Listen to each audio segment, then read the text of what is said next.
The removal of a former leader, the deposing of a close ally, the elevation of a cadre of yes-men. China's 20th Communist Party Congress had it all, and by the end, Chinese President Xi Jinping had secured an even tighter grip on power.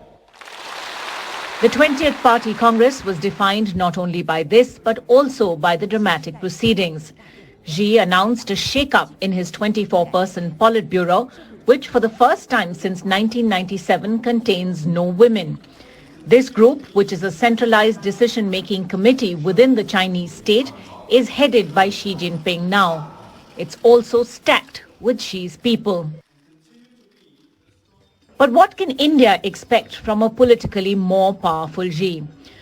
Well, geopolitical experts say very little is likely to change in the current state of India-China relations, with New Delhi insisting on a resolution of the situation in eastern Ladakh arising from China's transgressions of 2020, targeting Chinese economic interests in its jurisdiction, and increasing political and security cooperation with the US. This as the Chinese party state, for its part, insists on separating other aspects of the Sino-Indian relationship from the border situation and views the United States of America as its principal challenger and an existential threat. The latter aspect has led to a tendency under Xi to view India as possessing no views or agency of its own and essentially then doing the US's bidding. This approach suits the CPC worldview, because it would otherwise have to contend with India in Asia first before it could fully turn its attention to the US.